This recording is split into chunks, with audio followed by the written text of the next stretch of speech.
la presencia de ustedes. La idea es que este sea como un primer diálogo que nos permita seguir agrupando, repensando todas las acciones de formación que desde hace un tiempo ha venido desarrollando RedLab y que queremos seguir enriqueciendo con todo este proceso de fortalecimiento que también estamos llevando como organización. Para el día de hoy tenemos, por supuesto, invitados de muy alto nivel. Queremos contarles que contamos con la participación de Nicolás Liendo de IDEA Internacional, que nos va a presentar pues toda un informe que se hizo sobre el estado de la democracia en América Latina y cómo hay una amenaza a este deterioro democrático que estamos teniendo como región. También vamos a contar con algunas palabras por parte de Gustavo Amaya acerca de las nuevas narrativas y de los procesos de acción de la sociedad civil en defensa de la democracia, por supuesto articulándolo con los retos que tenemos en materia de formación y de fortalecimiento. Y contamos también con la presencia de Neisa Cruz de Fundación Construir Bolivia, quien nos va a contar, va a dar cuenta de algunos procesos de formación desde la sociedad civil. Abre pues este espacio nuestra directora ejecutiva, Ángela Carrillo, quien nos va a dar, por supuesto, la bienvenida y un marco para esta conversación. Bienvenida, Ángela. Muchas gracias, Diana. Quiero, en primer lugar, darles a todos los buenos días, de enviarles un abrazo caluroso, un saludo fraternal mientras nos vemos presencialmente, que ya esperemos que sea el próximo año. Quiero agradecer muy especialmente la presencia de los expositores que nos acompañarán el día de hoy, que son del primer nivel, que estoy segura que la información que nos dará nos ayudará a construir nuevas iniciativas, nuevos propósitos y a seguir creciendo como organización. Quiero agradecer al equipo de RedLab. Aquí no los veo a todos en este momento, pero a Diana Silva, nuestra coordinadora de proyectos, por su liderazgo en todo el proyecto de participación de la ciudad, de la sociedad civil, a Daniel Prieto, que también ha estado pendiente en todo este proceso, a Luz Avendaño, que nos apoya con todo el tema de comunicaciones, que es muy visible y ustedes lo pueden ver en cada producto, a Pablo Prado, que también nos apoya con todo el tema de monitoreo y está pendiente de que reportemos lo que es. Siento que para nosotros como Redland este es un día muy feliz porque estamos lanzando una iniciativa que estoy seguro a partir de la cual vamos a construir diferentes proyectos con la participación de los miembros de RECTA. Los temas que se han definido para este Learning Hub, que creo que ustedes ya lo conocen, se hicieron también con la participación de ustedes, pero todos tienen que ver con nuestro trabajo y son temas comunes para todos. Vamos a trabajar en incidencia, en interseccionalidad y enfoques diferenciales. Vamos a hablar del espacio cívico, participación de la ciudadanía en la era digital, que es un tema tan vigente hoy, en fundraising, que creo que a todos nos toca y vivimos como en esa tarea constante de buscar fondos y de ver cómo financiamos a nuestras organizaciones y cómo financiamos las actividades en movilidad humana, en migración, y en lucha contra la corrupción, que también va de la mano directamente con el Observatorio Ciudadano contra la Corrupción. Esperamos que esto sea un espacio de doble vía donde todos los miembros de Redla y las personas que hacen parte de las organizaciones puedan participar como asistentes, puedan recibir el conocimiento, intercambiar experiencias, pero también puedan participar en algún momento como ponentes, como formador, como expositor, porque sabemos las capacidades que hay en cada una de las organizaciones y también el alto nivel que tienen las personas que las lideran, que las integran. Y también quisiera dar como un mensaje especial a los miembros del Consejo Coordinador que nos están acompañando hoy, agradecerles por su presencia y también invitarlos a que se vinculen a este espacio que nos congrega a todos los miembros. Vamos a empezar con este ciclo de formación y creo que se va a ir nutriendo y que va a ir creciendo cada día. De nuevo, muchas gracias a todos. Una invitación especial a que estén atentos de cuando tengamos las sesiones. Ustedes saben que ya se informarán con la debida antelación. Esperamos tenerlos aquí. Esperamos su participación activa y también su retroalimentación para ir nutriendo este espacio. Muchas gracias para todos. Es un placer estar aquí. Muchas gracias, Ángela.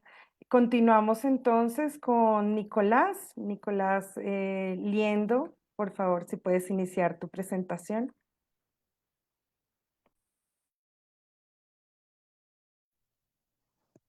Bueno, muchas gracias, Diana, y un saludo a todos y todas los que han sacado un tiempo de su espacio para conectarse. Agradecemos desde Idea Internacional a Red Lat por invitarnos. Durante este año venimos colaborando fuertemente con la organización. Creemos que es muy importante la labor que están haciendo y estamos encantados de haber sido invitados a compartirles algunas de las distintas publicaciones y actividades que nosotros hacemos también, de reconocimiento de las dificultades que enfrentan nuestras democracias y las sociedades en América Latina. También agradecerle a Ángela, con quien ayer también estuvimos y anteayer en unas actividades aquí en Colombia. Mi nombre es Nicolás Liendo y soy oficial de programa de la Oficina Regional para América Latina y el Caribe, de Idea Internacional. Nosotros recientemente hemos publicado un informe que se llama, no me permite cambiar la página. ¿Será tocando? Ahí está. Una hoja de ruta un poco. Nosotros recientemente hemos publicado un informe que se llama El Estado Global de la Democracia. Todos los años IDEA lo hace. Así como hay otras organizaciones a nivel mundial que tienen, digamos, su propio informe basado en distintas estrategias.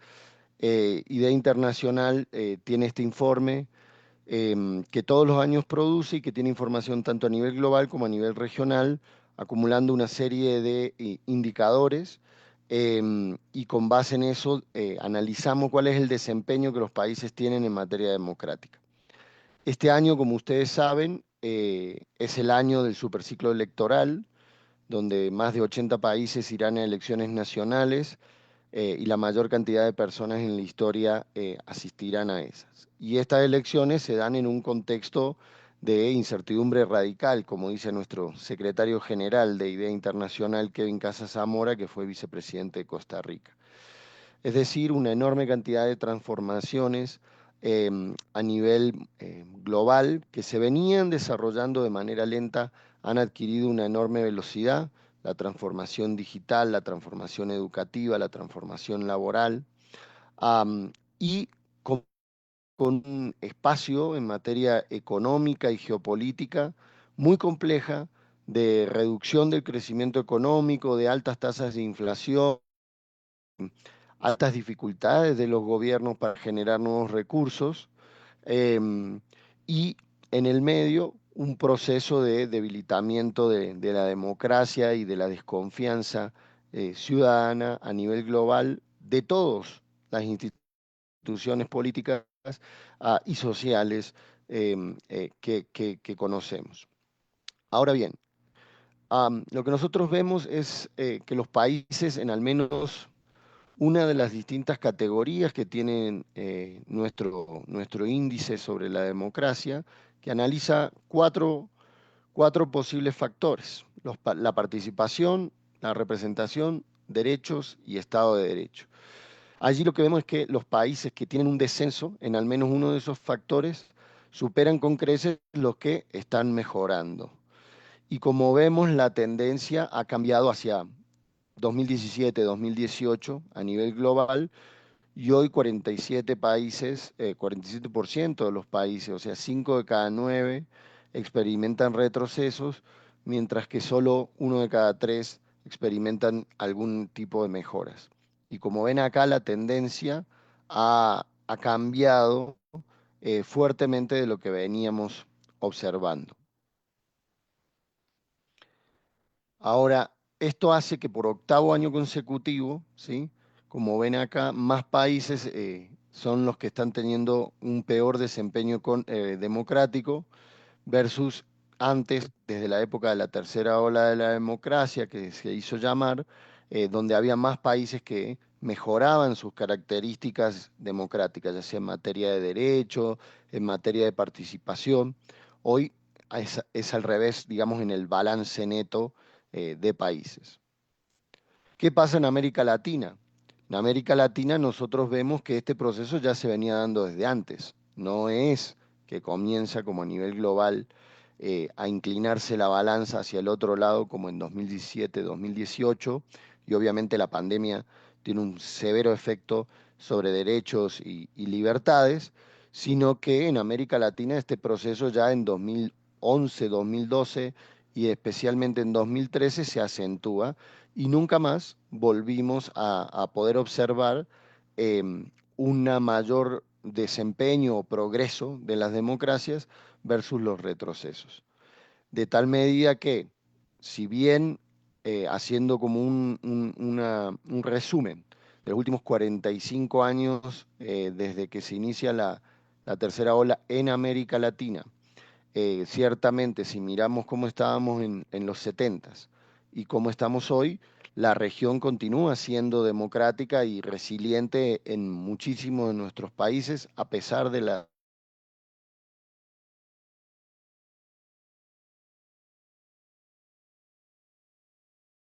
podido dar respuesta. Am, pero aún así tenemos enormes desafíos crecientes y nuevos. ¿A dónde se dan? Eso era como una visión global, digamos, de la tendencia que vemos en la región. Pero ¿dónde se dan esos puntos de dificultad, de mayor dificultad y de crecimiento? Pues aquí en este gráfico mostramos como, por ejemplo, en materia de partidos políticos libres, en materia de gobierno electo y parlamento eficaz, son los mayores retrocesos, y en independencia judicial. Y un tema, ya que nos convoca aquí, y ustedes son todas organizaciones de la sociedad civil con enorme arraigo local y trabajo comunitario y social, vemos que, y podemos hablar un poquito más adelante de esto, en materia de sociedad civil, el contexto y el entorno se está desfavoreciendo para la operación, para el trabajo que los distintos líderes sociales realizan en los países, en promedio en América Latina. Entonces, aquí vemos como un panorama y hay más rojos que azules en general. Ahora, necesito retroceder, ahí está.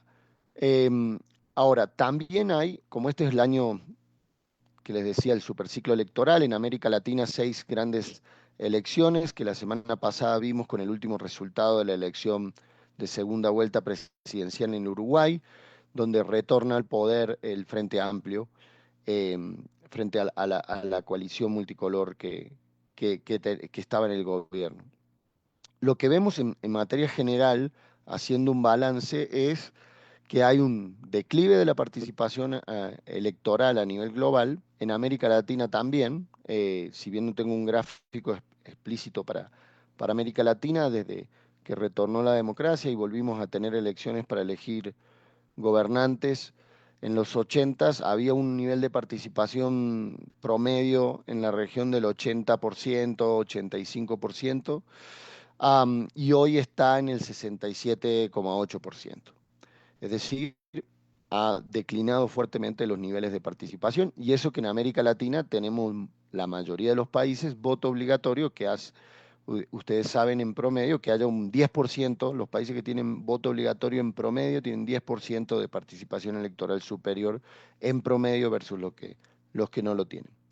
Pero observamos con enorme preocupación que lo que está subiendo fuertemente, como ven en esta gráfica en la línea azul, son los conflictos postelectorales, ¿no? Y las protestas postelectorales, es decir, el desconocimiento de los resultados, el ataque a los organismos electorales, a las organizaciones de la sociedad civil que hacen veeduría electoral, y a la participación ciudadana que ocurre en el marco de los procesos electorales. Es decir, la conflictividad electoral aumenta, los niveles de participación se disminuyen. Bueno, como les comentaba recién, esto se da a partir de diferentes mecanismos. Uno de ellos es la intimidación gubernamental a la oposición, la denuncia de irregularidades electorales, la falta de autonomía de estos organismos, y la denuncia de fraude anticipada, que es algo que también es muy lamentable frecuentemente, tanto los que ganan como los que pierden por las dudas antes de la elección denuncian fraude. Cualquier error, omisión humana que es frecuente en el manejo de las elecciones. Ustedes saben que hay muchísimas personas involucradas en la organización de un proceso electoral, en las distintas etapas, tanto preelectoral, el día de la elección o después. Cualquier error hoy se magnifica a niveles eh, extralimitados y pasamos de lo que nosotros llamamos de cero a fraude, ¿no? O sea, cualquier cosa, por ínfima que sea, am, no sé, se apaga un minuto la página web del órgano electoral y ya es considerado que hay fraude. Entonces, esa falta de proporciones también termina deslegitimando y minando la confianza de los procesos electorales, que es la forma que tenemos de elegir a nuestros gobernantes y es ciertamente un serio problema de legitimidad de origen para los gobiernos de allí en adelante. Entonces, nosotros vemos tres formas de disputa electoral. Una son los boicots o llamada de boicot por parte de los partidos. Digamos, en Venezuela en algún momento esta era una alternativa. En otros países también se ha analizado, especialmente en regímenes no tan democráticos. La negativa de reconocer los resultados por parte de los perdedores. Ya vimos lo que pasó en dos países, por lo menos, después de que los titulares del gobierno perdieran las elecciones, el caso de Estados Unidos y el caso de Brasil, intentaron tomar el poder o mantenerse en el poder, tomando organismos públicos y desconociendo el resultado porque pues, no salió de la forma que se esperaban, y luego las impugnaciones en los tribunales, ¿no? Esta judicialización de las elecciones recurrente como una forma de poner problemas. Entonces, queríamos por lo menos tocar un poco el tema electoral porque es el año del superciclo, pero ahora sí quisiéramos concentrarnos en otra publicación que tenemos. Gustavo nos acompañó en un foro, un diálogo regional donde juntamos más de 70 expertos a nivel mundial y bueno, regional, que compartieron experiencias en Antigua, en Guatemala, en octubre, desde las organizaciones de la sociedad civil, desde la cooperación internacional, académicos, expertos, periodistas, ¿sí? Y algunos empresarios, buscando estos diálogos multiactor que conocemos que Red Lat también favorece, porque hemos participado en algunos de ellos. Y esta iniciativa básicamente lo que buscaba identificar eran cuáles eran las rutas hacia esos retrocesos democráticos que, si bien sabemos que hay caminos propios en algunos países y características muy singulares, es posible identificar ciertas tendencias generales en algunos momentos. Entonces, este que está ahí presentado es el informe mundial que hicimos en 2023, pero estamos elaborando uno a partir de las conversaciones que tuvimos con los colegas en América Latina. Bueno, es claro que como que se entiende por retroceso democrático, no quisiera ahondar aquí mucho tiempo, pero es lo frecuente, ¿no? Que el gobierno llega al poder por la vía de las urnas, pero ya no se utiliza más tanto, aunque algunos países siguen ocurriendo, los antiguos golpes de Estado, es decir, que los militares tomaban el poder desde fuera. Ahora lo que ocurre es desde dentro. Una vez un líder populista o personalista toma el poder, busca minar los pilares institucionales desde el interior, utilizando muchas veces medios legales para perpetuarse en el poder o cambiar las reglas y que lo beneficien a él o al grupo que está en el poder. Eh, y bueno, aquí digamos una definición. Pero, ¿qué características vemos que tienen entonces a nivel mundial? Esto que les decía, o sea, un enorme descontento, la crisis de desconfianza ante las instituciones públicas lleva a votar por o apostar por líderes populistas que proponen soluciones efectivas a problemas complejos y la mayoría de las veces con propuestas antisistémicas en contra, alimentado por el descontento general, en contra de lo que existe en materia de institucionalidad. Ciertamente hay que reconocer que en muchos países la falta de resultados democráticos es preocupante. Ahora, hay una creencia generalizada de que el deterioro democrático es lineal, es decir, uno sale de cierta estabilidad o consolidación democrática y va hacia el deterioro y no hay vuelta atrás. Y vemos casos en donde sí, en donde esos procesos de deterioro se pueden detener, sea porque la sociedad civil se une, como ocurrió en Guatemala, para permitir la llegada al poder del candidato electo, y detuvo un proceso que hubiera implicado la no asunción del presidente que había ganado legítimamente en las urnas la elección y se buscó por todos los medios que él y su partido no llegaran al poder, que al fin y al cabo es lo que decidió la ciudadanía. Entonces, ese es un caso, por ejemplo, de resiliencia democrática positiva, donde comunidades de jóvenes, indígenas, sociedad civil y la cooperación internacional articulada eh, permitieron, digamos, detener ese deterioro que ya veníamos observando. Pero en muchos países eso conduce al autoritarismo.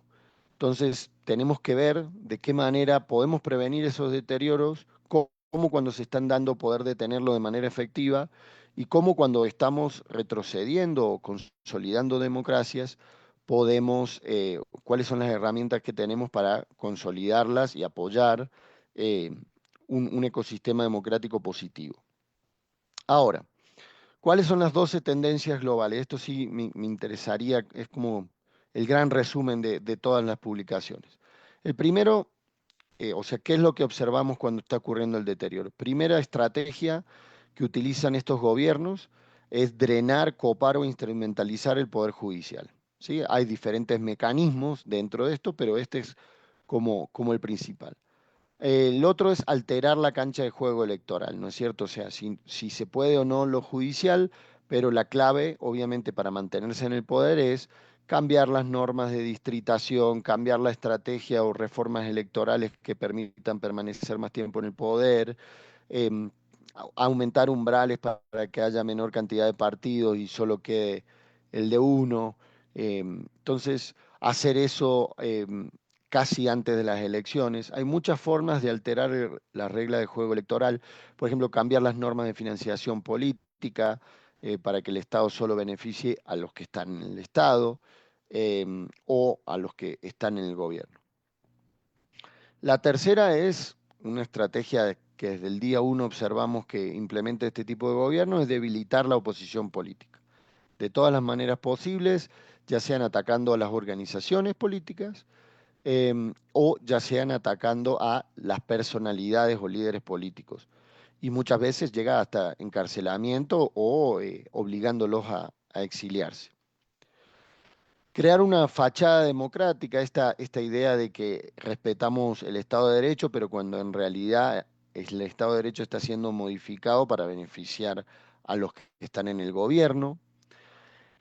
Una forma clave, una modalidad clave es el desplazamiento de competencias e instituciones paralelas. ¿Cómo vemos esto? Cuando no funciona, por ejemplo, el copamiento del Poder Judicial o lo de los organismos de control, se crea un organismo paralelo, ¿no? O se le cambia las atribuciones, se vacía de contenido o de recursos económicos, financieros, para operar a ese organismo de control y se crea un organismo paralelo en pos del gobierno o con alguna persona que dirija, que pertenezca partidariamente al gobierno y siga las instrucciones del mismo. Em, Sexto, la captura política, lo que hablábamos, el realineamiento, cambio de las rendiciones de cuenta. Séptimo, el enjuiciamiento selectivo, manipulación de las leyes penales para reducir a libertades civiles y políticas de ciudadanos o de grupos de ciudadanos específicos, como puede ser migrantes, comunidades históricamente marginadas, o el avance de normas en materia de derechos inclusivos. La evasión de los límites de los mandatos, esto lo hemos visto en determinados países donde la Constitución dice claramente no se podrá reelegir y de alguna forma se inventan alguna reinterpretación sui generis de la norma o intentan cambiarlo con alguna forma palaciega de último minuto, con una norma inferior y esa vía interpretación judicial o vía interpretación de control político buscan permanecer en el poder. Esto ha ocurrido en Bolivia, ha ocurrido en El Salvador, entre otros países. A nivel subnacional también ha ocurrido, por ejemplo, en Argentina también ha ocurrido a nivel subnacional. Ampliación del poder ejecutivo, ¿no es cierto? Esta idea de la concentración sistemática del poder y de funciones de otros organismos. El entrincheramiento temporal, aquí la 11 es quizás la más importante de la que hoy nos convoca, la reducción del espacio cívico.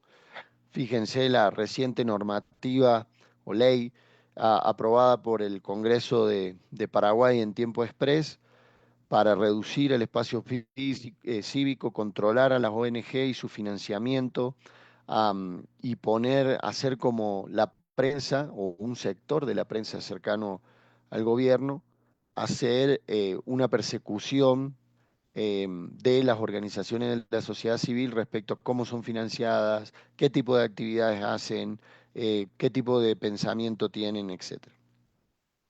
Esto también hubo discusión en el Perú y finalmente la ley por ahora no ha salido, pero son normativas que copian el modelo de Nicaragua, ciertamente respecto a cómo limitar el funcionamiento y el accionar de la sociedad civil. Finalmente, estrategias ya no institucionales, directamente por vía no institucional, por ejemplo, eh, mandar a los militares o a la policía a acordonar al legislativo cuando tiene que votar alguna normativa que pueda llegar a salir contraria al gobierno de turno, presiones de vía chantaje sobre determinados jueces o funcionarios públicos, entre otros. Entonces, estas son como las 12 grandes tendencias que vemos a nivel mundial. ¿Y qué pasa en América Latina? En América Latina tenemos 5 características estructurales que observamos y que permanecen. La incapacidad estatal de llegar a todos los territorios. Esto puede ser heterogéneo en algunos países, pero creemos que se está ahondando. O sea, cada vez más a los estados les cuesta dar servicios de calidad am, de manera equitativa o lo mayor equitativamente en todo el país. Quedan zonas sin cubrir y es donde llegan la presencia del crimen organizado u otro tipo de actores paraestatales que buscan suplir con otras vías esos servicios que el Estado no provee. Lo que se llama la crisis de representación o de partidos políticos, una cuestión clave para la gobernabilidad democrática, que termina afectando también la labor de las organizaciones de la sociedad civil, porque impregna de descrédito a todo el sistema político. La persistencia de desigualdades estructurales, si bien América Latina ha logrado en algunos tiempos más, en estos tiempos menos, reducir la pobreza y la pobreza extrema, la desigualdad de manera estructural permanece, la riqueza se continúa acumulando, la riqueza de la tierra, en un grupo cada vez más limitado de personas, am, y eso termina afectando las ecuaciones de poder. Lo vemos con lo que ocurrió en Estados Unidos, donde cada vez más, si combinamos estos factores, cierta oligarquía concentra el poder político, el poder económico, el poder de los medios de comunicación, y todo lo que sea contrario a ello tiende a buscar ser limitado, cercenado, excluido, reducido. Bueno, la presencia del crimen organizado como un fenómeno creciente que ya no está limitado a un grupito de países o determinadas zonas, sino que permea toda la sociedad. Em, lo vemos en lo que ocurrió en Ecuador, pasando de ser un país, uno de los países más, o Costa Rica, uno de los países con altos niveles de seguridad, a uno de los países más inseguros en proporción comparado con antes. Y por último, esto que hablábamos de la escasa pluralidad de los medios de comunicación, comparando los medios de comunicación tradicionales versus los medios de comunicación alternativos, la nueva llegada de las redes sociales, cómo cambia la forma de hacer política, la forma de participación civil y social de los ciudadanos y ciudadanas, y la forma de dialogar sobre los asuntos públicos. De esta manera, hoy, para los políticos es más fácil hacer campaña con influencers y no reportar esos gastos de campaña, por ejemplo, versus hacerla en un medio tradicional, en la televisión pública o en los medios tradicionales de periódicos. Todo esto combinado presenta enormes desafíos. Yo aquí simplemente les dejo, cada vez vemos mayor fragmentación en los congresos y los problemas que tienen los presidentes para además sacar su paquete de leyes. Eso dificulta la gobernabilidad democrática, aumenta la conflictividad entre poderes ejecutivo y legislativo, aumenta el nombramiento, las dificultades para el nombramiento de jueces y magistrados, y finalmente vuelve a haber un choque de trenes entre ejecutivo y legislativo. Si a esto le combinamos los altos niveles de radicalización, de extremismo y polarización que vemos en las distintas contiendas electorales, estamos ante un escenario complicado. ¿Qué vemos de distinto en América Latina que no ocurre como en el resto del mundo, que solo el poder ejecutivo es el que busca concentrar poder? También hay otros casos donde el poder legislativo, como comentábamos recién, instituciones de contrapeso como en Guatemala, buscan cooptar al poder político y quitar del medio aquellos que tienen independencia, autonomía o fueron electos popularmente. La captura del Estado vía corrupción y vía crimen organizado es una preocupación creciente, especialmente a nivel subnacional. La captura de las rentas de los organismos locales, y la disminución y ataque de líderes ambientales, líderes sociales, líderes de derechos humanos y periodistas. De esta manera, digamos, en América Latina tenemos enormes desafíos para que estos servidores de la ciudadanía y de la democracia puedan trabajar libremente expresando sus investigaciones y tareas. Entonces, combinamos, entonces sobre los estados vemos las dinámicas estructurales y los desafíos emergentes provenientes de todo lo que venimos analizando. Finalmente, en materia de estrategias y recomendaciones, creemos que las instituciones importan, pero no van a resolver todo. O sea, no basta con cambiar una ley, no basta con cambiar un procedimiento de diseño institucional, y tampoco hay un diseño institucional perfecto para evitar todo tipo de retroceso. Ciertamente las capacidades estatales importan, es decir, apostar por una burocracia profesional y seria, tiene que ver, o sea, es importante lo institucional, pero no es determinante, no va a resolver todos los problemas.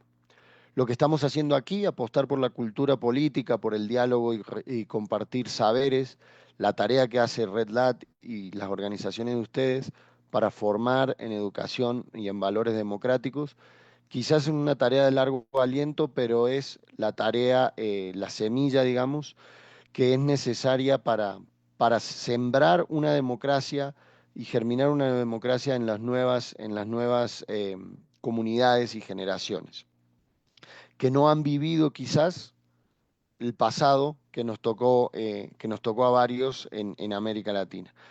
Las élites, es muy importante continuar hablando con las élites. Entendemos que hay desconfianza por cómo algunos se comportan y que por momentos, en momentos de polarización, son capaces de adscribir a ciertas ideas extremas, pero necesitamos élites empresariales, sociales, económicas y políticas que respeten el Estado de Derecho y ciertos acuerdos mínimos para comportarnos y debatir sobre política.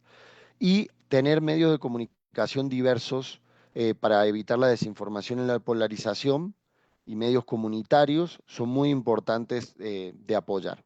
Finalmente, ¿cómo creemos que hay que fortalecer el ecosistema democrático? Bueno, como también Red Lat vemos que está haciendo, idea internacional, o sea, unir en diálogos multiactor, buscar estrategias conjuntas de diálogo con la academia, con centro de pensamiento. Si hablamos y reproducimos las cámaras de eco en donde siempre hablamos lo mismo sobre lo mismo, es muy poco probable que podamos convencer a otros de que de que la democracia es un valor universal mínimo y el Estado de Derecho sobre el cual debemos adscribir y en el marco de ello luego, por supuesto, compartir ideas diferentes sobre las cuales construir un mejor país, una mejor región y un mejor planeta. Muchas gracias. Esto era todo. Perdón si me pasé unos minutitos. Muchas gracias, Nicolás, por tu pertinente intervención, por el resumen de este informe y de todo este trabajo que se ha adelantado, que nos muestra los retos que tenemos en materia de fortalecimiento y formación para frenar o para reencauzar ese deterioro que tenemos en la democracia en la región. Por supuesto, hay avances, hay desde dónde trabajar. Tal como nos lo muestra Nicolás, no estamos pues en una época de oscurantismo pleno, pero sí hay retos y sí hay temas que tenemos que movilizar para fortalecer las instituciones, seguir trabajando de manera no solamente entre nosotras y nosotros, sino ampliar esa perspectiva multiactor. Incluso nos dice Nicolás, trabajar de la mano con las élites de los medios de comunicación, del sector privado, de incluso en las organizaciones de sociedad civil. Vamos a continuar entonces esta conversación con las palabras de Gustavo Amaya, quien nos va a hablar sobre las narrativas que tenemos también en todo este proceso de desafíos para seguir fortaleciendo y seguir trabajando por la democracia. Gustavo, bienvenido. Gracias. ¿Me escuchan? Sí, Gustavo. Sí, te escuchamos. Ok. Bueno, gracias, Nicolás, por tu presentación. Creo que forma parte de toda la reflexión que estamos haciendo aquí en este espacio. Me voy a tomar un poco la entrada para esta sesión inaugural. Es un puerto de conocimientos. A veces cuando ponemos las palabras en inglés no entendemos los significados expresos en el castellano. Y un puerto es a donde llegan barcos de diferentes sitios a compartir, a comerciar o a producir saqueos, como cuando aparecen los piratas, ¿no? Eh, el esfuerzo que estamos haciendo desde Red Lab en la creación de estos espacios de conocimiento, de intercambio de saberes, de buscar las formas de cómo entender qué es lo que está pasando en el mundo y de cómo nos preparamos frente a ello, a una realidad que pone como 12 grandes indicadores que recién acabamos de ver de deterioro democrático. Incluso nos plantea el uso de las palabras, ¿verdad? Y de las definiciones y de las categorías que eso significa. ¿Estamos defendiendo la democracia? ¿Estamos defendiendo el pasado? ¿O vamos a renovar la democracia? O sea, vamos a crear una nueva democracia. Desde SECAD hemos venido haciendo una reflexión desde un enfoque incluso multiactor de cómo abordar esta situación y esta realidad que la vemos que es de orden global. Y nos hemos planteado todo el tema de generar las nuevas narrativas a través de un proceso de acción que busca la renovación de la democracia, no la defensa. Vamos a buscar la renovación. Y eso parte de una cosa eh, que está dicho desde 1848. La siguiente, por favor. Digamos, a que la leamos pausadamente, porque refleja ese visión común, ese lugar común que se ha vuelto en un espacio. El mundo está cambiando aceleradamente. Esa constatación de que todo lo sólido se está desvaneciendo en el aire, que todo lo sagrado, como la democracia, se volvió profano, ¿no? Y que los hombres y mujeres al fin nos vemos forzados a considerar serenamente nuestras condiciones de existencia y sus relaciones recíprocas. Esto fue escrito en un contexto de un cambio de era, del surgimiento del capitalismo como sistema que venía incluso acompañado con el modelo democrático, ¿no? Del abandono del feudalismo a un paso a una sociedad diferente. Y hoy estamos también, consideramos desde ese CADE, viviendo ese cambio de era. Y esto nos sirve que esta vieja frase del manifiesto, en donde todo lo sólido se desvanece en el aire, se vuelve un elemento que es útil para nombrar este tiempo donde las nuevas narrativas, como esta que estamos haciendo ahorita, ¿no? Utilizando las tecnologías, las plataformas digitales, que no existían hace 10, 15 años, ¿verdad? Ya están instaladas en las grandes audiencias y están generando nuevas e inamovibles certezas. Esto también plantea cómo abordamos el tema de la formación, lo que nos tiene aquí reunidos en este puerto. Vamos a seguir repitiendo los viejos modelos, no solo pedagógicos, sino incluso de contenidos, para entender en esta complejidad a dónde estamos contribuyendo a la formación de los liderazgos. Y nos encontramos frente a una modernidad que está desbordada, y sobre esa línea, pues nosotros hemos venido reflexionando y trabajando en los últimos años. Uno de nuestros esfuerzos ha sido el desarrollar un programa que se ha vuelto un programa estratégico para nuestra organización y al cual hemos denominado Renovando Narrativa Cívica. Estamos buscando romper un paradigma tradicional de la comunicación social.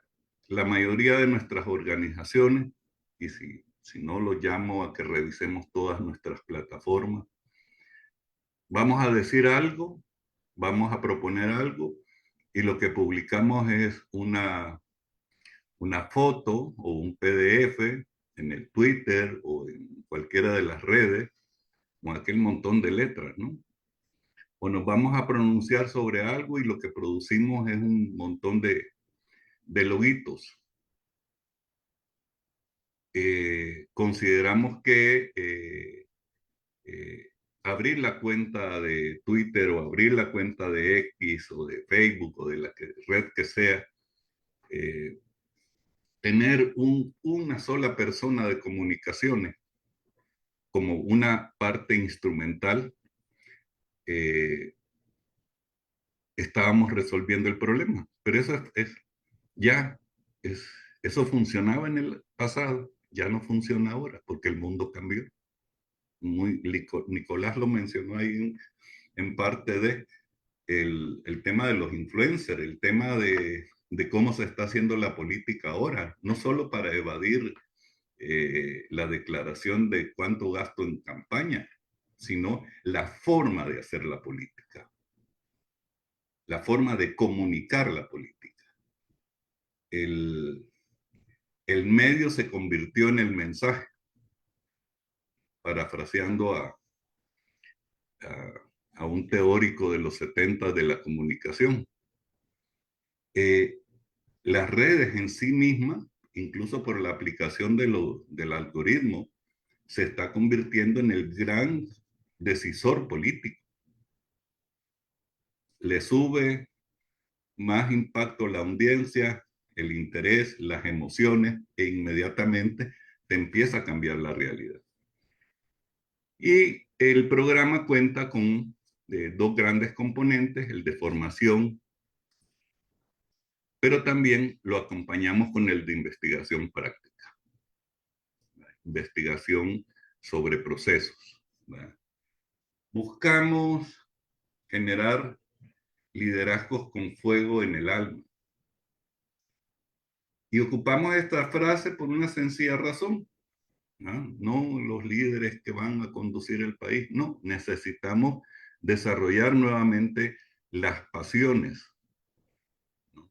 Y el genuino interés del servicio público, no solo desde el funcionariado, sino desde la ciudadanía, y que busca promover el autoconocimiento. O sea, muchos de las nuevas generaciones que se han mencionado, algunos hemos vivido periodos oscuros, otras eras en este corto tiempo de la vida.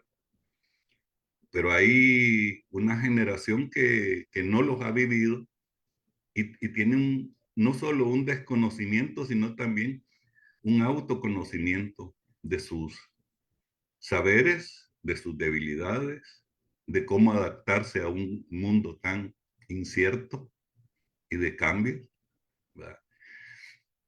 Consideramos que la formación política es un proceso multidisciplinario que se debe de abordar en la formación de líderes, no solo el problema específico de un tema en concreto, sino desde un enfoque más holístico de formación política y desarrollar las habilidades en nuevos modelos de comunicación social que conecten. Porque lo que buscamos es potenciar el poder de las personas, que sean confiables y que generen una intención. Y eso produce lo que hemos definido de el tener fuego en el alma. Además, bueno, ya tiene, en esto lo voy a pasar rápido, hemos desarrollado 4 módulos, hay uno dirigido al autoconocimiento, a la activación del poder personal, que muchas veces se desconoce.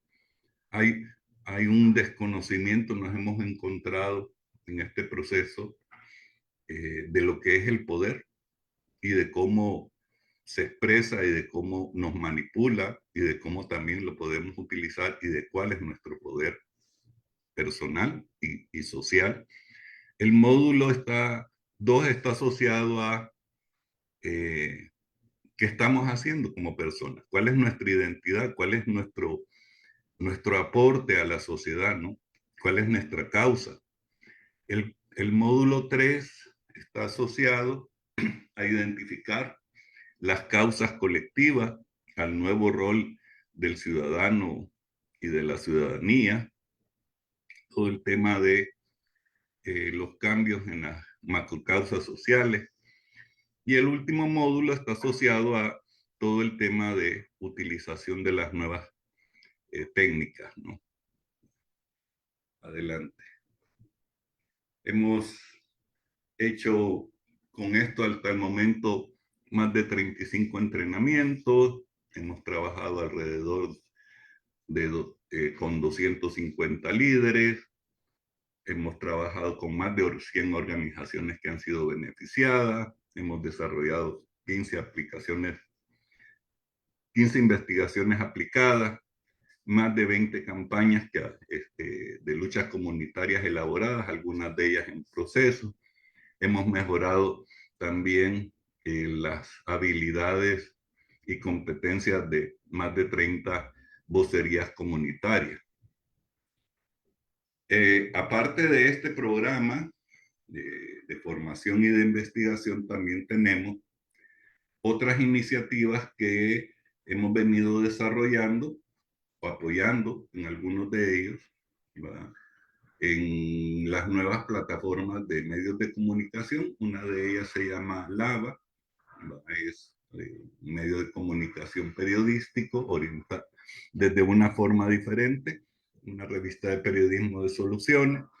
Tenemos una radio en línea que se llama Astra, que es un podcast dirigido fundamentalmente a la generación Z y millennial, ¿verdad?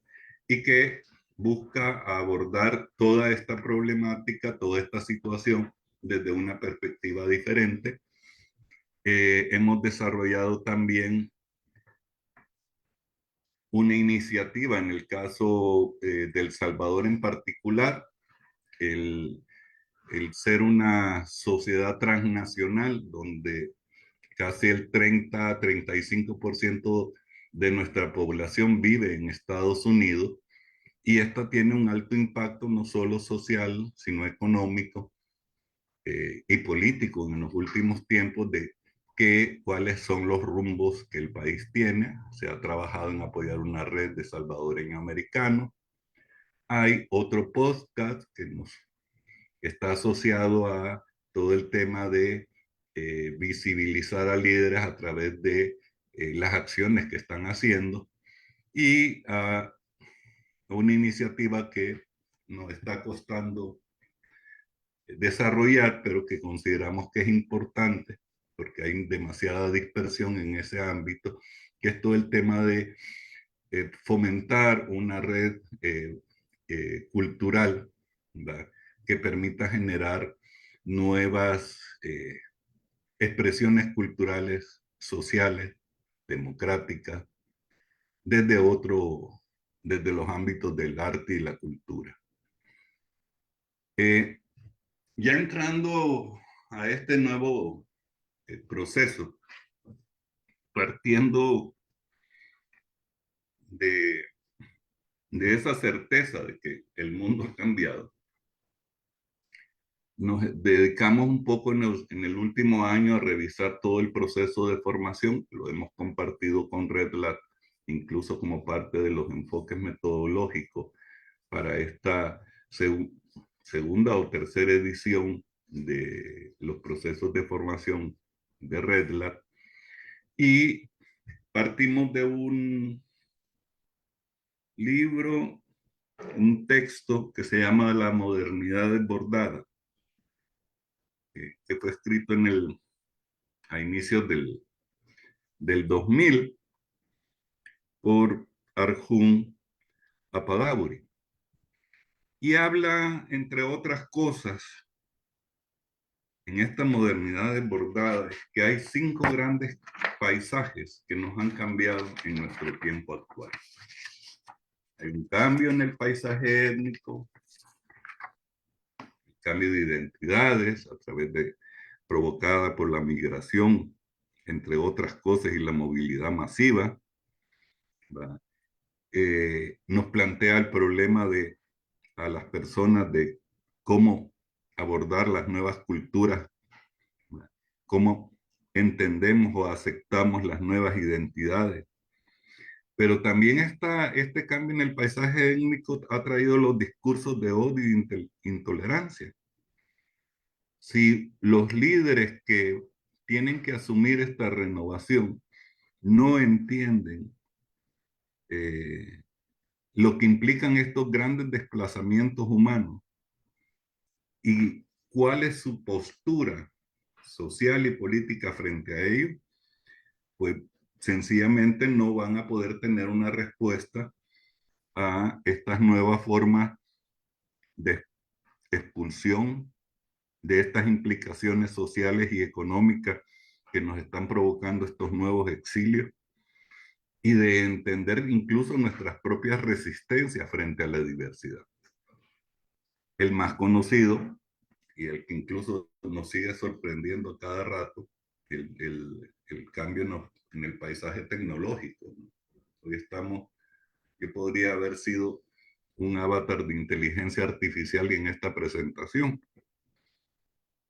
Ya es posible, y nos enfrentamos y nos abrimos a un periodo en el que ya no solo es de posverdad, sino de verdades alternativas, o de lo que le llaman en la ciencia ficción el multiverso. Esto tiene un enorme impacto porque está asociado a un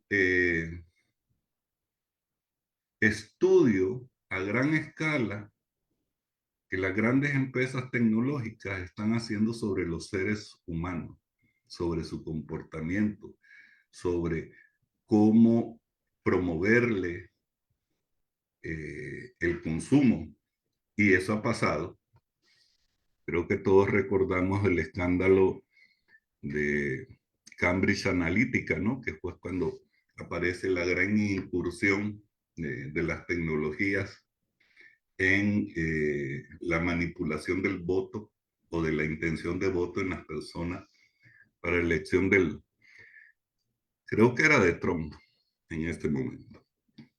Hoy se ha vuelto una nueva realidad que si no la abordamos, pues sencillamente ese reto pasa por dos grandes temas: cómo construir ciudadanías y colectivos que estén usando responsablemente la tecnología, y cómo a la vez también impulsamos un crecimiento sostenible y sustentable a la misma.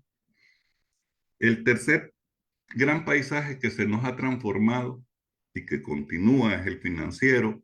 Aquí aparecen los grandes flujos de capital, te aparecen el crimen organizado, que ya aparece como un grave indicador en los deterioros de la democracia, el empleo, los grandes volúmenes de remesa que generan las migraciones y que en muchos de nuestros países representan ya más de 2 dígitos de nuestros productos internos brutos, el comercio electrónico.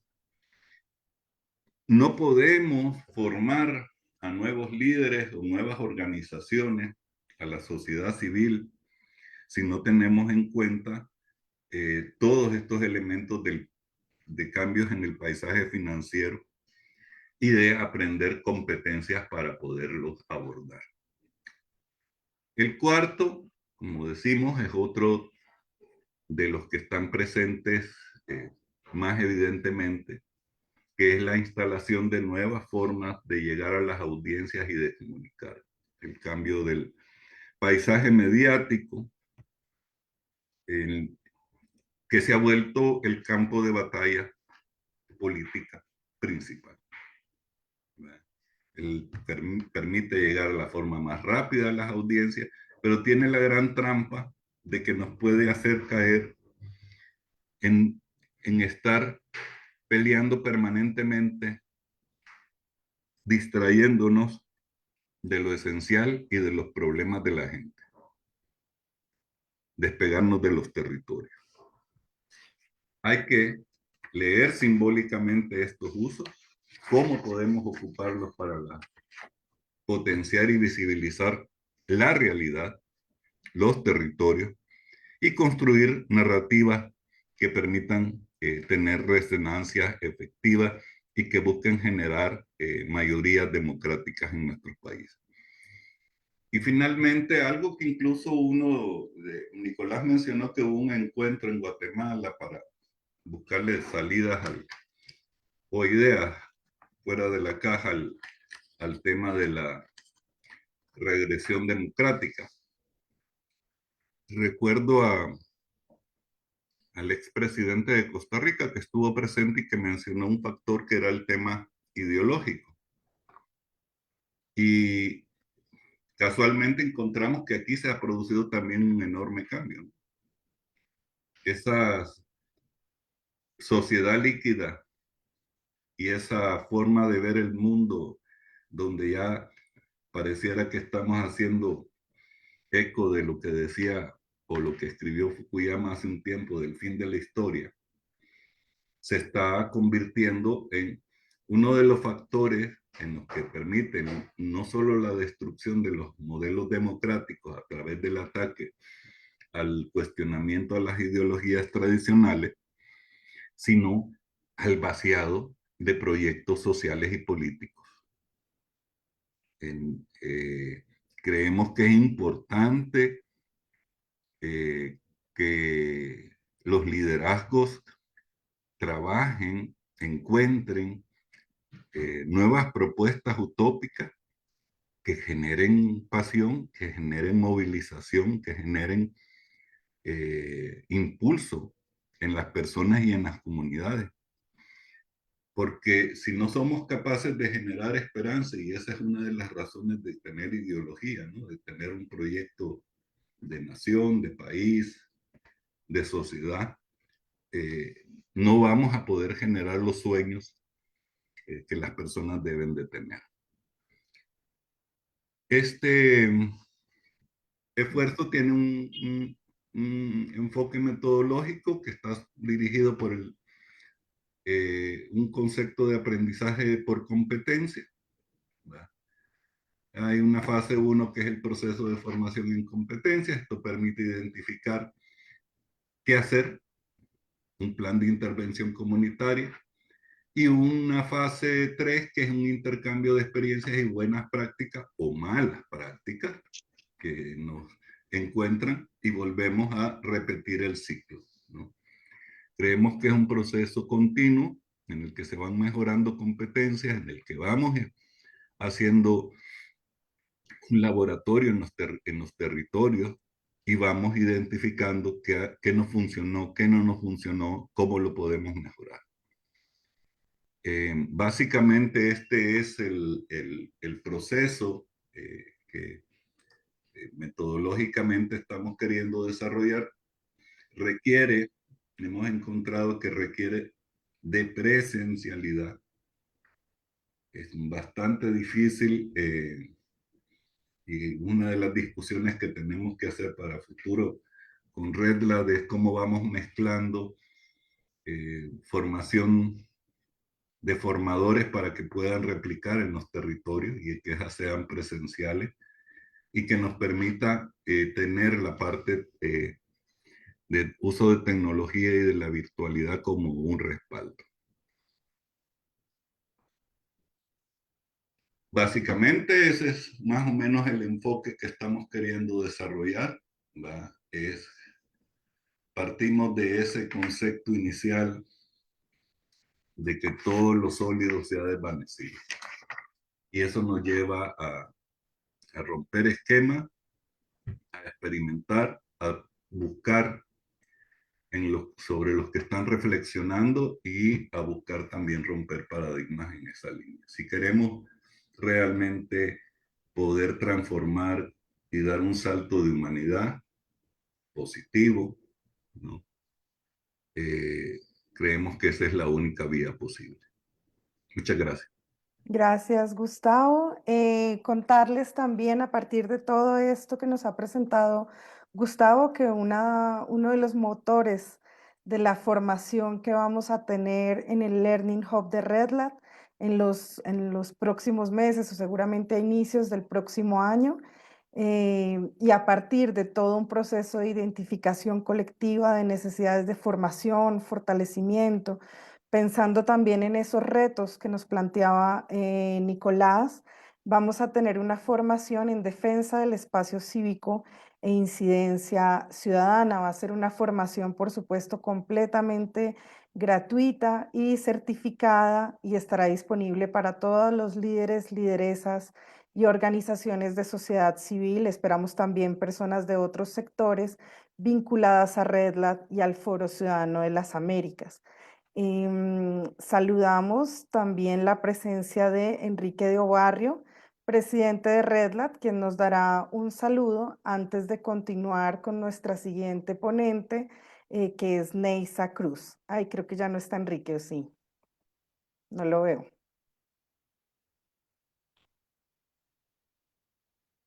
Bueno, Neisa, continuamos contigo con estas experiencias, por supuesto que también han tenido ustedes y han liderado en formación con y para la sociedad civil.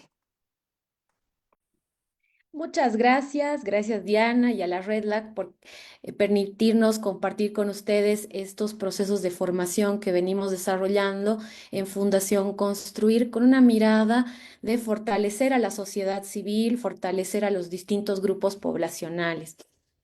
Primero mencionar que nosotros hemos estado promoviendo una metodología que llamamos laboratorios de innovación ciudadana, laboratorios de innovación social, con esta mirada que estábamos reflexionando desde Nicolás, que reflexionó el tema de cómo se puede fortalecer los valores democráticos, cómo fortalecemos sociedades que están altamente polarizadas, como la que tenemos en Bolivia, altamente polarizada, sociedades que requieren bastante trabajar el tema de la lucha contra la desinformación, cómo trabajamos esos temas, cómo fortalecemos la democracia, cómo fortalecemos también la cultura de paz y los derechos humanos. Y es que a partir de esta metodología que hemos estado co-creando y co-diseñando con nuestros colegas del laboratorio de Neuquén Lab y el método Che, pues hemos hecho una metodología propia para Bolivia para contextualizar y poder trabajar estos laboratorios de innovación. ¿Cómo parte estos laboratorios de ciudadanos de innovación? Primero mencionar que los laboratorios de innovación ciudadana pues tienen esta característica de colaborar, compartir nuevos conocimientos, experimentar propuestas, ¿no?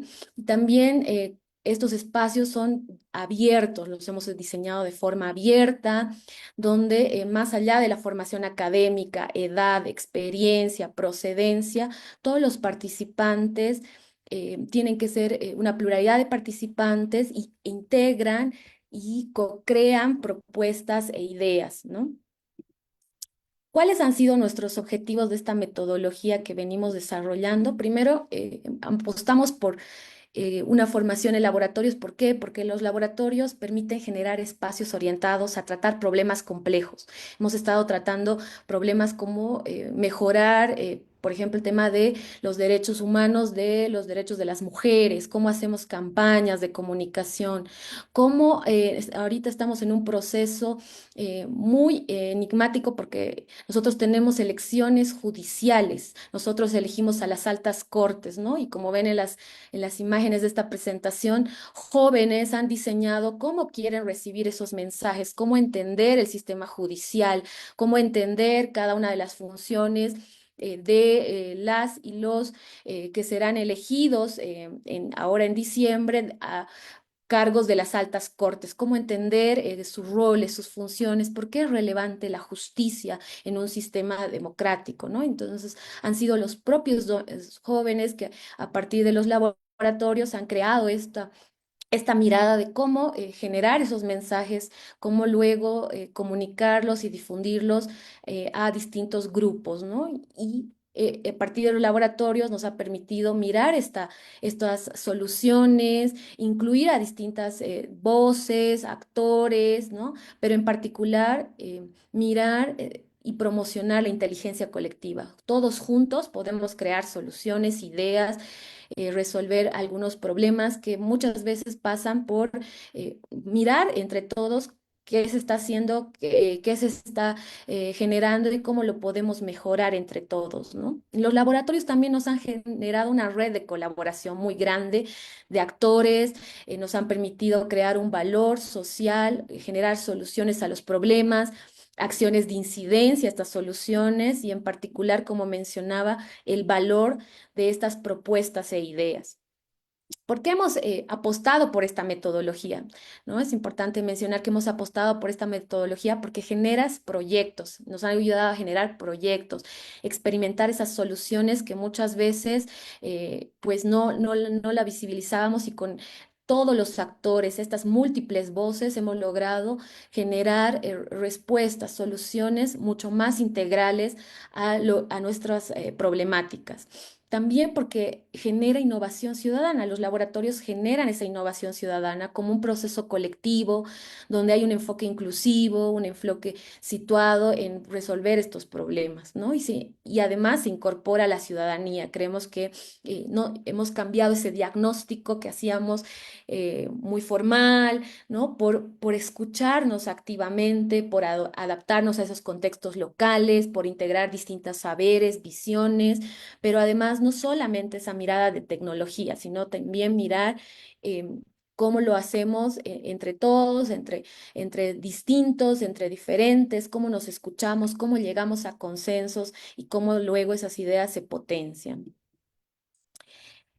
Es importante mencionar también que la formación en la sociedad civil, creemos que esta es una metodología muy innovadora y esta formación de la sociedad civil puede hacerse, lo hemos estado experimentando nosotros con los laboratorios, en temas de democracia, en temas de derechos humanos, derecho a la ciudad, derechos de los pueblos indígenas, derechos de la población LGBTIQA+, y muchos otros más temas, ¿no? Creemos que esta experiencia que hemos tenido de tener estos temas para resolver ciertas problemáticas, crear ideas, resolver también algunas dificultades a través de los laboratorios, permiten generar propuestas y formación desde la sociedad civil en distintos temas que generan, pues, cómo formamos a la sociedad civil. Estos espacios de laboratorios son espacios realmente de interacción, ¿no? Donde los grupos generan una comunicación, una escucha activa, un diálogo, ¿no?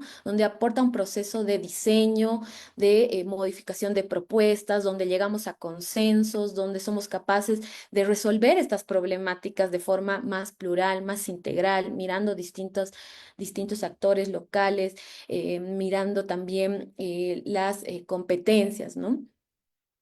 ¿Y por qué hay que hacerlo de esta forma? ¿Por qué creemos que los laboratorios son una apuesta importante para la formación de la sociedad civil, para también generar ideas y propuestas? Porque es necesario hacer incidencia, pero resolver problemas específicos con cambios concretos, ¿no? Creemos que muchas veces pues necesitamos una revisión, que ya lo mencionaban los anteriores expositores, necesitamos como sociedad civil también rediseñarnos, ¿no? Y hacer cambios concretos, ya sean políticas, en programas públicos, ¿no? Fortalecer también y empoderar a la sociedad civil, porque esta metodología no solamente se ha quedado en que nosotros la desarrollemos, sino hemos también generado capacidades a la sociedad civil para promover otros espacios similares, para consolidar temas relacionados a derechos, a democracia, ¿no? Y esto también fortalece y promueve los valores democráticos. Creemos que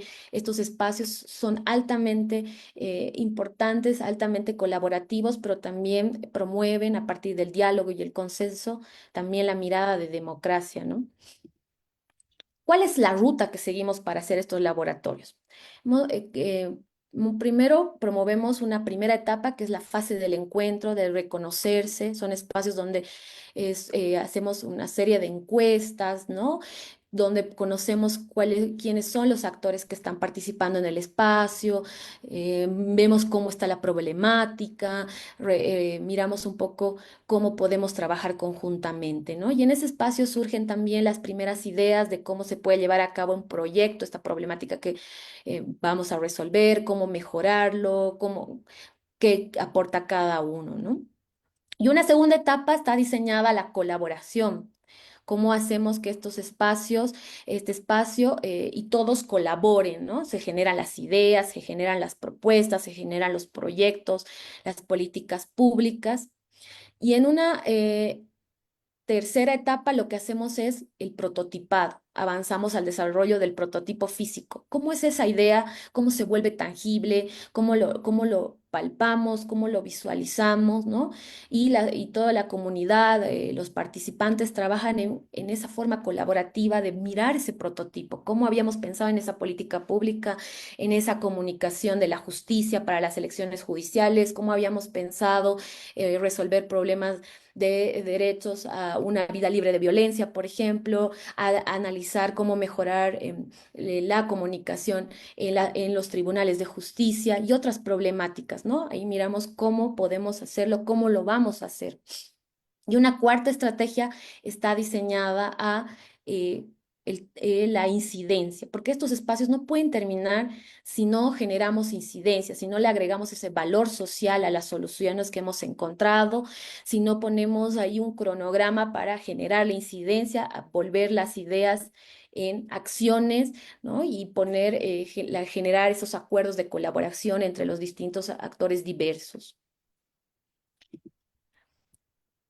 Un poco de las reflexiones de que hemos tenido a partir de estos espacios, creemos que es una apuesta altamente importante. Creemos que genera el diálogo, fomenta la colaboración, pero además logra potenciar el desarrollo de las capacidades de la sociedad civil, ¿no? Creemos que estos espacios son posibles si reunimos diferentes, si logramos generar ese diálogo, si logramos generar ese consenso, ¿no? Y estos espacios han servido para que la sociedad civil, en particular en Bolivia, pueda diseñar sus estrategias a problemas y a problemáticas tan complejas que estamos viviendo, en particular nosotros, ¿no? Como mencionaba, a temas de cómo hacemos ante una elección judicial, ante el desconocimiento, mejorar la pedagogía ciudadana para conocer este proceso electoral tan difícil como es el proceso electoral de altas cortes, de elecciones judiciales, ¿no? Y otras problemáticas. Creemos que son herramientas que potencian a la sociedad civil, a sus capacidades, pero también nos ayudan a fortalecer las estrategias para mejorar la incidencia a los distintos actores que buscamos incidir. Con eso quiero concluir, con mostrarles este espacio donde hemos co-creado algunas soluciones para esto que es un desafío para nosotros, la elección judicial. Bolivia es uno de los países que tiene esta elección y que tiene realmente un alto desafío de informar a la ciudadanía cómo elegir el proceso, pero además cuáles son las funciones de cada actor que hace a las altas cortes, ¿no? Y otras problemáticas creo que son posibles resolver en co-colaboración con todos los actores. Muchas gracias. Muchas gracias a ti, querida Neisa, por esa maravillosa intervención que nos lleva a pensar la formación más en términos de laboratorio, ¿no? De acción, de incidencia, de tener siempre presente esa perspectiva interseccional y poblacional. Ahora sí creo que contamos con la presencia de Enrique, quien también quiere, por supuesto, saludar este espacio y esta iniciativa de formación desde Redland. Enrique. Hola, hola, ¿me escuchan bien? Sí, lo que pasa es Fuerte y que claro. pregunto porque estoy manejando. Hoy es un día feriado aquí en Panamá. Celebramos la independencia de Panamá de España hace ya más de 200 años. Pero bueno, no quería dejar de pasar por aquí y saludar. eh, Ando moviéndome de un punto al otro del país y mañana tengo un viaje justamente allá a verte a ti, Diana, en Bogotá. Así que, bueno, pasado mañana llego el fin de semana. Pero no quería, decía, dejar de pasar por aquí para felicitarlos, saludarlos, felicitarlos, sobre todo a los organizadores, tú, Diana, en la dirección ejecutiva. Yo me pude conectar cuando estaba hablando Gustavo. Te escuché, Gustavo, y te agradezco por todo lo que presentaste. Muy de acuerdo con ese contenido, lo que está proponiendo SECADE, y obviamente hablaste también de todo lo que estamos proponiendo y por lo que estamos abogando desde Red Lat. Esta iniciativa de intercambio de sabores es realmente fundamental. Y viéndolo un poco macro, en cuanto a intercambio de saberes, nosotros desde Red Lat, como ustedes saben, y también desde el pilar de sociedad civil de la comunidad de las democracias, del cual Red Lat tiene el secretariado, hemos estado impulsando el diálogo constructivo, inclusivo, sin descalificaciones, siempre tratando de construir consensos. Y como lo mencionaba Gustavo también, con ese enfoque multiactor. Este intercambio de saberes, a mi juicio, a nuestro juicio, no debe limitarse a lo que somos nosotros, sociedad civil, debe ir más allá. Y qué mejor que seamos nosotros, la sociedad civil, lo que lideremos ese proceso de acercamiento, pero formal, institucional, a todos los demás sectores, al sector privado, al sector trabajadores, introduciendo un poco lo que es la academia. Eh, yo he dicho varias veces que algo muy mal estamos haciendo, y pues, digo, me refiero a todas las organizaciones que están en estos temas, incluso a nivel mundial, porque como ustedes lo saben, igual que yo, hoy día es cuando mayor recesión tenemos en el tema de la democracia, que debe ser realmente nuestro tema central y de ahí se deriva todo. Hay una recesión, pero curiosamente también hay cualquier cantidad de personas, organizaciones, instituciones que están supuestamente remando en la misma dirección. Por eso que digo que algo estamos haciendo muy mal. Y alguien mencionaba aquí la necesidad de pensar fuera de la caja, de ser creativos. Y eso es justamente lo que nosotros queremos impulsar, ser creativos, pensar fuera de la caja y sobre todo mediante el diálogo constructivo, multiactor. Todos tenemos parte de la verdad, todos tenemos algo que aportar. Yo creo que tenemos que aprendernos de todos, evitar a toda costa afectarnos o afectar nuestro actuar o nuestro interactuar, actuar con prejuicios, con desinformación a través de las redes. Hay que tener mucho cuidado con la inteligencia artificial mal utilizada y pues recurriendo a nuestro fuero interno, a ese chip, a esa facultad de discernimiento que todos tenemos y confiando. Iniciativas como estas, mi querida Diana, que te veo ahí un poco sonreída porque y al mismo tiempo me estás como enviando un mensaje corporal de que yo, ok, Enrique, ya dijiste suficiente. Pero bueno, ese es el mensajito que les quería dejar. Yo creo que hay mucho por hacer. Yo quisiera contagiarlos el entusiasmo que yo ciertamente tengo de todo lo que podemos hacer juntos, en este grupo y haciendo un reach out a otros sectores también, pensando fuera de la caja, intercambiando saberes, mi querida Diana. Así que te veo pronto allá en Bogotá. Creo que el lunes tenemos la primera reunión y esta convocatoria ha sido excelente. Ahí estuve viendo que hay casi 30 personas conectadas, pero 30 personas que yo estoy seguro que va a ser como un efecto cascada.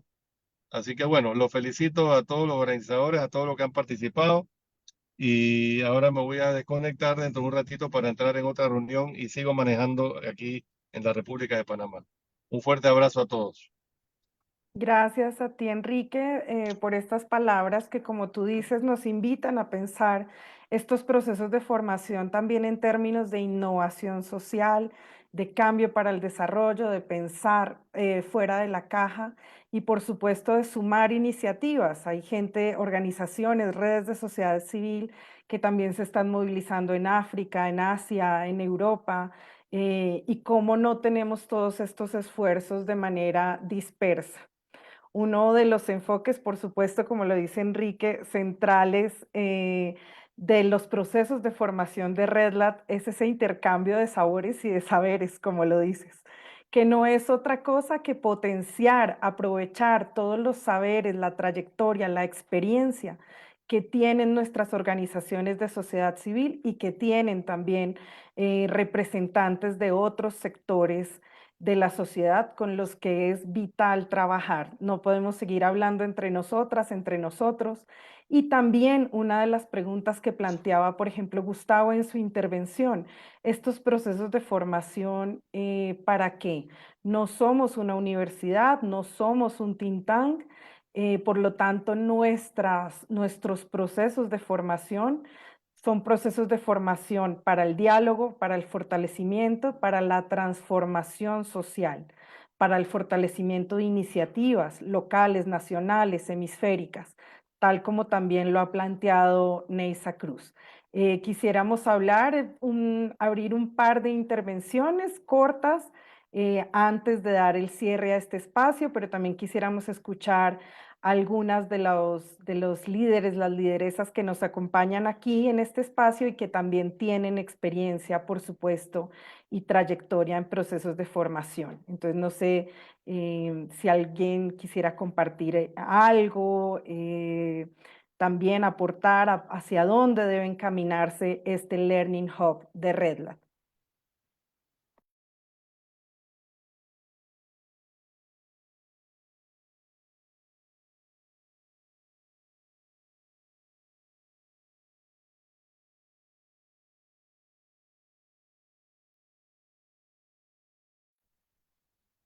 ¿Todo muy claro? Veo a Luis Pineda, Diana, Daniel, Molvina, señor. Sí, mientras vienen las preguntas, tú conoces bien el pilar de sociedad civil, has participado en las reuniones, sabes que ya tenemos, creo que ya tenemos como 5 acuerdos de entendimiento firmados con otras redes a nivel mundial, así como estamos nosotros en América Latina, pues tenemos acuerdos firmados con el Asia Democracy Network, con varias allí en África. Y entonces, y este es un reto que te lanzo, ¿no? Y a la dirección ejecutiva. Esta iniciativa yo la considero tan importante que la veo como una iniciativa que se va a seguir perfeccionando, por supuesto, ¿no? Pero que puede muy bien ser emulada en otras latitudes. Entonces, aprovechemos esos acuerdos de entendimiento. Lo que hemos estado haciendo es firmando acuerdos de entendimiento por separado entre Red Lat y estos otros networks a nivel mundial. Después vamos a hacer uno solo que va a amarrar todos. Aquí yo veo una tremenda oportunidad para, para llevar esto a otro nivel, bueno, a nivel, una proyección más mundial, en otras redes de sociedad civil. eh, y eso también nos va a permitir seguirlo perfeccionando, seguirlo enriqueciendo con otras ideas para hacer de este Learning Hub una herramienta realmente efectiva, que realmente marque la diferencia, intercambiando saberes con ellos, porque en todas las regiones hay distintas idiosincrasias, cosas que han fallado, cosas que no han fallado. Entonces, ese es parte del proceso de aprendizaje para, para lograr el objetivo final, que es rescatar, salvaguardar la democracia con todo lo que se involucra en materia de observancia, respeto y derechos por los derechos humanos. Así que quería abrir ese compás nada más porque estoy seguro que ya deben haber algunas preguntas en línea.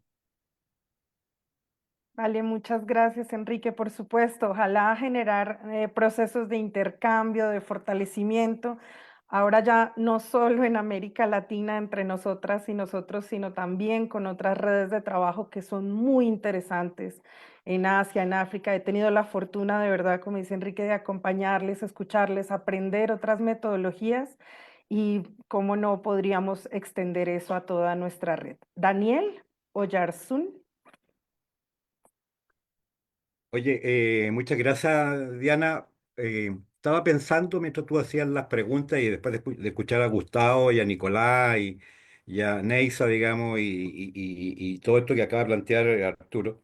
eh, yo estoy en este momento en Punta Arenas. Punta Arenas es la región más extrema del país, aquí en la punta del tema. Y estoy trabajando en los temas de participación ciudadana porque se configuró una cosa que nosotros llamamos un mecanismo de participación ciudadana en mi país que se llaman los consejos de la sociedad civil, que son entes de organizaciones de la sociedad civil transversales a todas las temáticas que están presentes en un territorio, en una comuna, en una región, en un sector, en alguna organización pública sectorial, las organizaciones de salud en FONASA, las de que trabajan en vivienda en Serviu, qué sé yo, y toda la historia. Entonces, estábamos viendo un poco la dinámica de interacción de estas organizaciones. Por eso escuché con harta atención el laboratorio que planteaba Neisa, digamos. Porque nuestra reflexión tiene que ser de contexto, como lo dice muy claramente Gustavo, digamos, en su intervención, pero tiene que ser de actuación, entendiendo las características territoriales.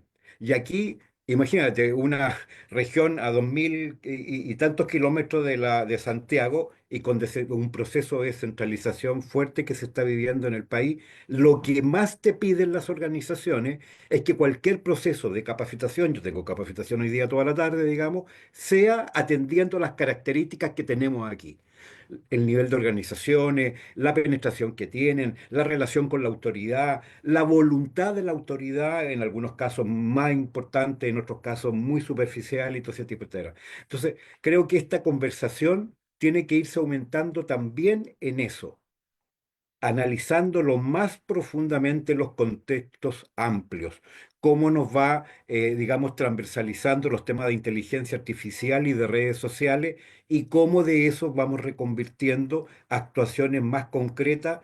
En la aldea concreta que nos hablaba Naciones Unidas a inicios de los 2000, digamos, y hace muchos años atrás. Y lo miro aquí, digamos, he estado todo el día en entrevistas radiales y cosas, y lo miro todo el día de cómo quiere la gente que lleguemos con el mensaje que ellos entiendan para actuar en el territorio en que están de la mejor forma posible. Entonces aquí uno no puede apostar a saber cómo va a ser todo, pero sí puede armar contextos que ayudan a entender lo que está pasando mundialmente, digamos. Aquí hay una voluntad política del gobernador, tenemos figura de gobernador ahora electo democráticamente. La participación, Nicolás, la participación del voto obligatorio en Chile acaba de ser de un 85% del padrón electoral de Chile, que tuvimos elecciones hace un mes atrás. 85%, un poco más de 13 millones de votos de los 15 que están registrados en el servicio electoral. Por lo tanto, hay un ánimo de este tema de representación muy fuerte, digamos, y ahora estamos sacando la pizarra a la autoridad para decirle, a ver, ¿cuánto usted va a trabajar con nosotros? Entonces, por eso que experiencias como la de Neisa u otras más que podamos levantar nos ayuda, manteniendo la antena en lo global, a actuar de acuerdo a las características de los territorios. Y ese siempre va a ser un puente en que Redlat tiene que armar esta ida y venida, porque yo creo que es la forma que hoy día tenemos de hacer sociedad civil más inclusiva y combatir todos estos elementos. Yo estaba con mucha atención leí lo que planteó Nicolás, por eso te pregunté si iba a mandar la presentación, esos 12 puntos que me acuerdo que los conversamos en un momento por allá, cuando estuvimos en Paraguay, digamos, con Marcela Ríos también, así que me parece muy interesante lo que está pasando. Eso nomás, y perdona si me alargué mucho. No, muchas gracias, Daniel. Y por supuesto, hablando de aprovechar todos esos procesos, qué bueno que nos acompaña Francisco Martínez de nuestro Observatorio Ciudadano de la Corrupción, que ha liderado toda esa estrategia de formación de formadoras y formadores, toda esa estrategia también de seguir en cascada en esta ocasión, formando, por supuesto, en temas de lucha contra la corrupción, pero es una formación especializada, una formación también que tiene miradas desde los derechos humanos, miradas de género, de interseccionalidad, pero por supuesto cruzándolo con este problema público que seguimos teniendo en nuestra región y en otras de lucha contra la corrupción. Francisco. Hola Diana, buenos días. ¿Cómo están todos? Fíjate, bueno, mi nombre es Francisco Martínez de Transparencia Venezuela y coordino el componente educativo del Observatorio Ciudadano contra la Corrupción, como les mencionaba Diana. Y ha sido una experiencia bastante compleja en muchos sentidos, porque implicó crear o diseñar una metodología educativa que funcionara para 17 países del continente, o sea, no era para una comunidad en específico o para un país en específico.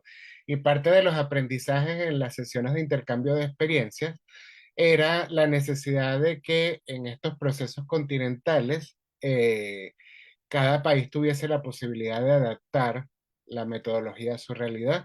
Y por eso creamos guías instruccionales del proceso de multiplicación, de los talleres de multiplicación, con lo suficientemente abiertas para que la gente, cada coordinación nacional, por ejemplo, Neisa que está allí, pudiese poner, por ejemplo, donde decía análisis de caso, cuestiones propias de Bolivia, porque no le iba a servir un caso de Venezuela, tal vez, ¿no?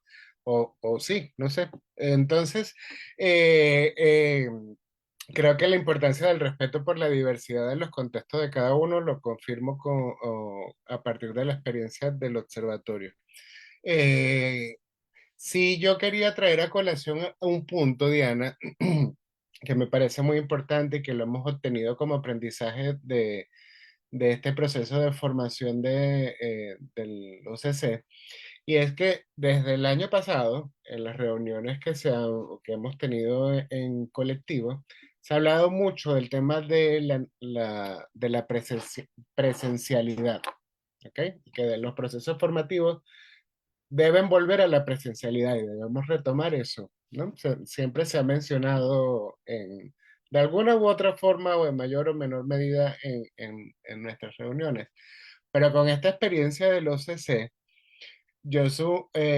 me atrevo a decir que deberíamos comenzar a pensar en metodologías mixtas o incluso virtuales que permitan lograr los objetivos y permitan la interacción. De hecho, nosotros con la experiencia de la OCC. Yo luego cuando terminemos les puedo comentar un poco más de los resultados. Pero las guías instruccionales, si bien estaban diseñadas para hacer presencialmente, también podían ser utilizadas de manera virtual, ¿ok? Salvo no todas las dinámicas, ¿no? Pero en general sí.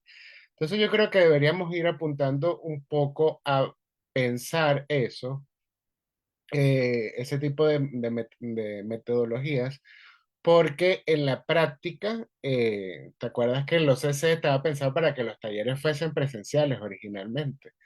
De los 17 países, por lo menos 14 me dijeron que no lo podían hacer presencial, por ejemplo, por ponerte un ejemplo, ¿no? Entonces tuvimos que ahí que mezclar e ir cambiando sobre la marcha algunas cosas. Entonces, yo creo que pensando en contenidos para las próximas sesiones del Hub, eh, pudiésemos pensar en esto un poco más a profundidad, porque lo presencial es lo ideal, pero en las realidades actuales de muchos países, en términos de contexto, es complicado. Por ejemplo, en Venezuela, hacer un taller presencial con, con la situación en la que vivimos y los temas que tocamos en el OCC es complejo.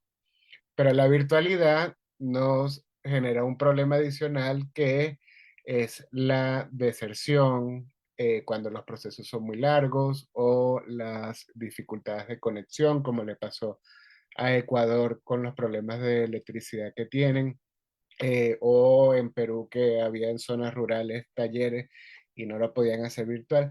En fin, creo que hay que buscar un espacio para reflexionar sobre este tema.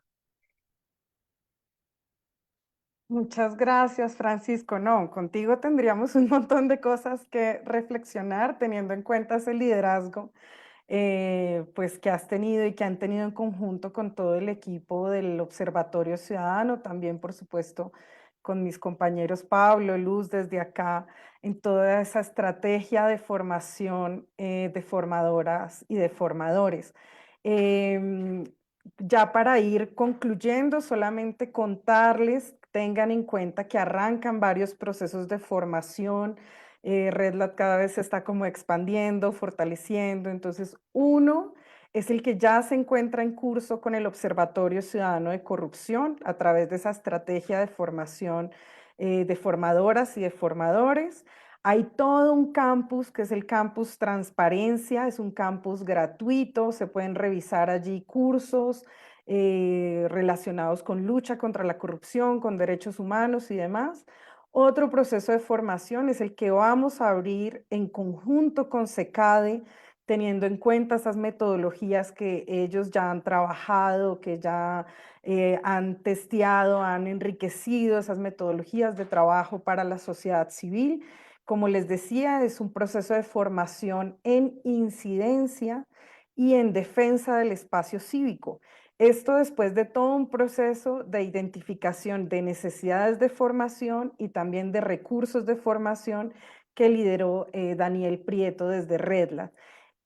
Otros procesos de formación que vamos a tener son los que se abren a través de nuestro proyecto Creer en Plural. Ahí vamos a tener unos procesos de formación específicos bajo la metodología de Faith for Rights. Entonces, para que estén muy atentas, atentos a todas nuestras redes sociales, a las invitaciones que les hagamos.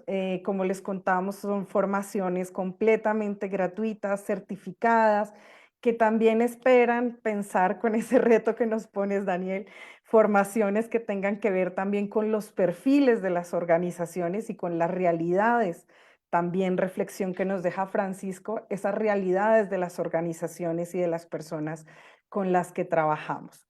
Es una conversación que continúa, es algo que se sigue afinando, perfeccionando y que esperamos, por supuesto, hacer de la mano de todos y todas ustedes. Muchas gracias por acompañarnos en la mañana de hoy y por los aportes que nos dieron a esta gran estrategia que nos emociona muchísimo, como lo dijo la Ángela Carrillo, directora de RedLab, que es este Learning Hub, que esperamos que sigamos enriqueciendo en conjunto y que ustedes compartan también con todas sus organizaciones y colaboradores. Feliz Un resto de día. placer, Diana. Me Un despido de placer. Listo, la un zona de los saludo, Daniel. pingüinos. Un placer compartir con ustedes. Saludo a Nos vemos todos y pronto. todas. Chao.